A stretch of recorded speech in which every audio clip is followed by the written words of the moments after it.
Sim Zimmer, who got the keys to my blue bimmer? 2-seater, 3-litre, rare beast. Decent starts from factory, contrasting interior. Come on, it has to be.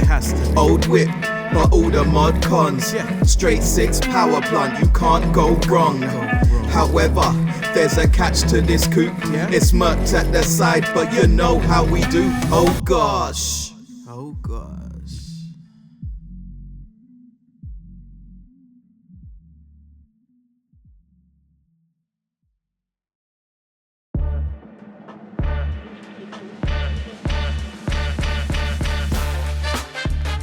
So here we have it, the first car, BMW Z4. The Roadster you see here dropped in the UK in 2003 and was a successor to the Z3. I previously owned one, and although it's fun to drive, I was tired of getting rinsed by my pals. Man, ain't no hairdresser or having a midlife crisis. What do you think this is? Allow me, man. Being a German car, you'd think they'd be made in Germany, right? Wrong. All Z4s are made in the good old US of A, South Carolina to be precise, at a facility called Spartanburg. Some epic sounding name there. With over 11,000 staff, this plant churns out the most BMWs worldwide, and these days, the X-Series SUVs are made here. Maybe due to the fact that Americans love an SUV, sport utility vehicle if you didn't know. Other models from BMW were imported to the US. Back to it though, the Z4 was larger and more rigid than the Z3, but BMW used lightweight materials and did away with the spare tyre, opting to run flats to offset the difference in weight. Now, various sized engines were crammed into the shell, but for me, the 3-litre was my pick. This car shares some of the suspension and drivetrain from the 3 Series Saloon, and there was also a hot M version for those wanting them bragging rights. And who wouldn't? They still hold their value, and to be honest, I don't think I've ever seen one in the flesh.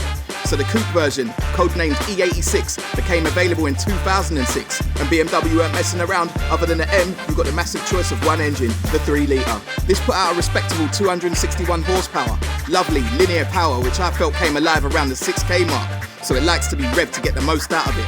0 to 60 came in around 5.6 seconds, which ain't no slouch even by today's standards.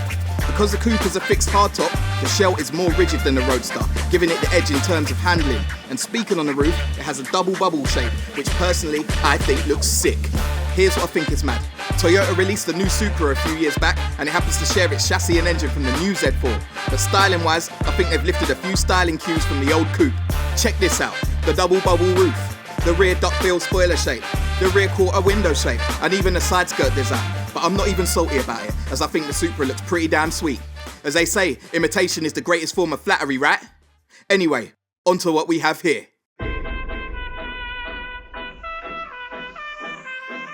Exciting times, the start of a new chapter for me, and I can't wait to get on it.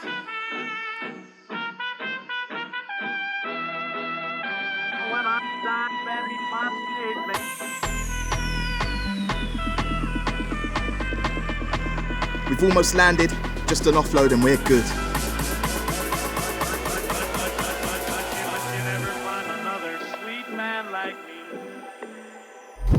Here we have it, people, she's here, halfway across the country from my abode.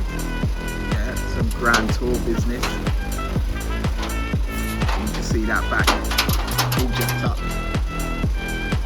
You just try and get it off. Hopefully, not too much of an issue, but we'll see. Now, the gentleman you see here is called Ryan. I got him using a service called Shipley. You basically bang in a pickup point and a drop-off point on the website. Then you sit back and wait for different agents to quote you. I went with him as he was flexible to my schedule. The geezer kept me in the loop every step of the way and was on time. I mean, I couldn't ask for a better service, so big up yourself, Ryan. You can see that rear wheel's pointing inwards a bit as well.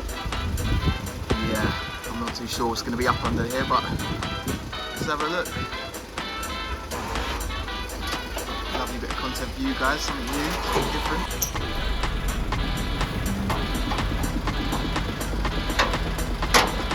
The mate was supposed to be here to help me and hasn't turned up yet. I'll give him some shit when he does eventually turn up. Yeah, I mean, I want to try this like YouTube thing of getting a rarest car and kind of doing it up. And look, you can see here the wheels all jacked up, all pushed in, the arches all messed up, camber's off, toe is off, yeah, bumper's off. You can see the split in the beam there, massive hole in the alloy wheel, all the brought up, snipped off. Might have bit enough more I could chew here, but we'll see, we'll see. Let's keep it moving.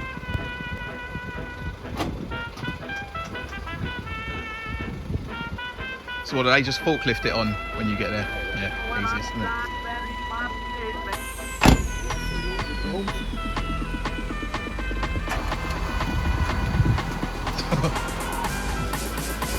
Well, it's going. Yeah.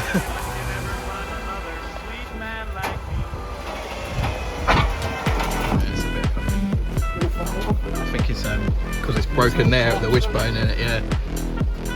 So it probably will go back, I guess. It'll just go forward, but Cuts on the body, innit? So it's not going to go anywhere. is it too low? Oh yeah, it's quite low, isn't it? Yeah. So after a madness of getting it off the trailer, shouts out to my neighbour and mate when he rocked up for the help.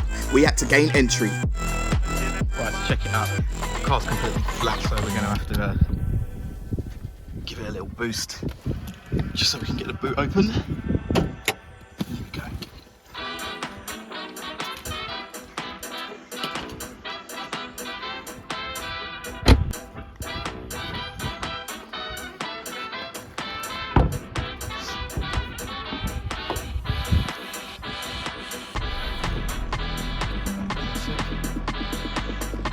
So we've got the jump pack set up. Let's give it some power. So let's get this boot open. Let's see what we've got. Random small kit. It's missing. Right. Smart tyre repair kit. Coming handy.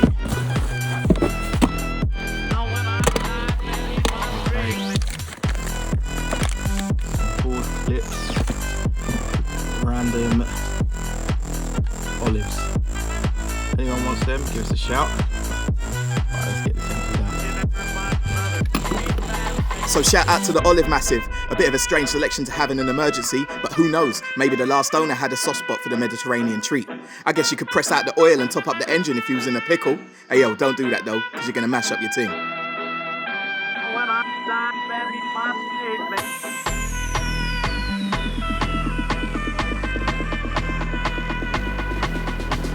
Another pet peeve of mine is clutter in the car. All this is going to need a deep clean as there's signs of mould from where it's been sat. We ain't looking to breathe that in, because yes, it will also mash up your ting.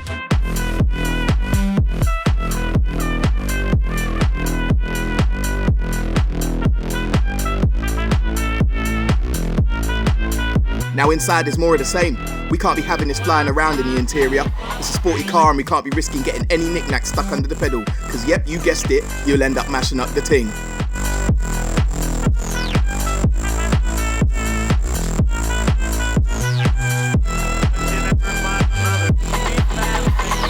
A few more odds and ends and we're clear. Now onto the exterior.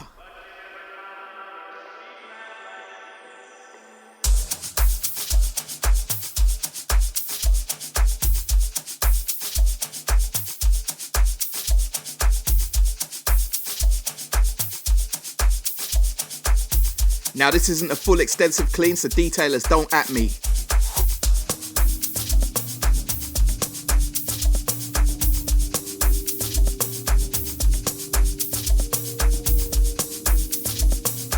Remember the saying, tidy house, tidy mind? Well, this applies here. Once it's clean, I can set myself a plan of action on what to do next.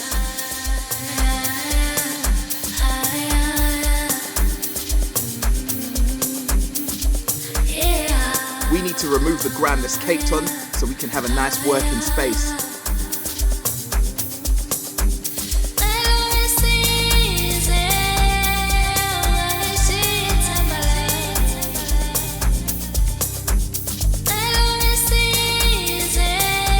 I tend to wash from the top down, that way you're less likely to drag dirt particles back up, causing swirls. It's a gravity thing.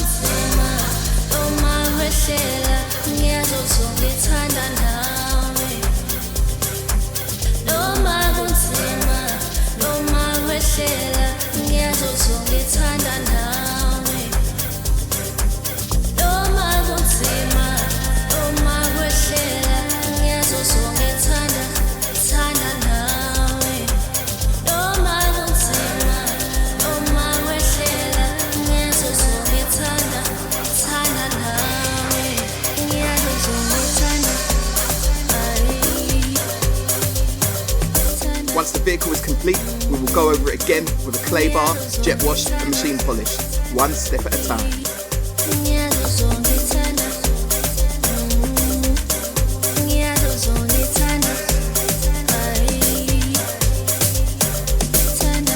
Wheels I tend to do separately too. I don't want to transfer any brake dust back onto the paint.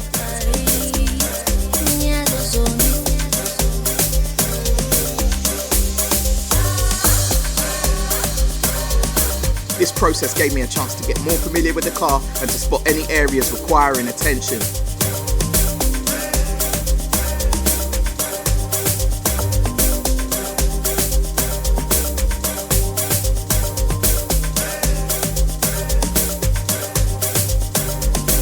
Can't forget about the little nooks and crannies. No half jobs round here.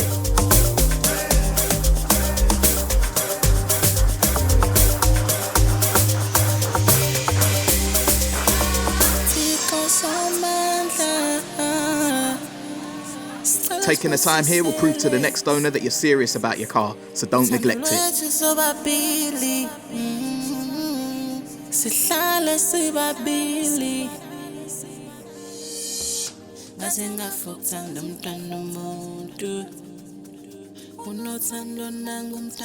The engine bay is huge. Looks like a decent amount of space to get in and around.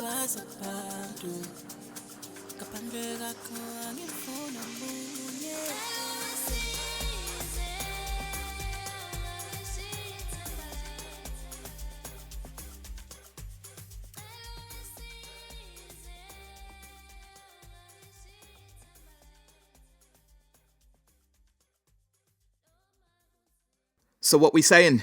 So fresh, so clean, soak it in.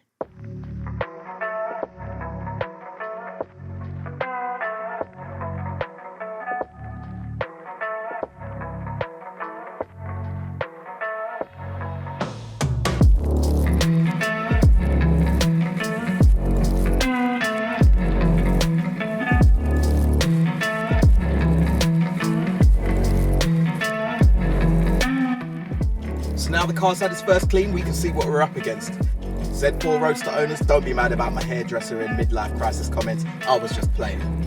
Anyway guys, I hope you've enjoyed the video. I've been Wayne and this is Things on Wheels. I'd appreciate it if you could like, share, comment and subscribe. Tell a friend. Anyway, until next time, bless up.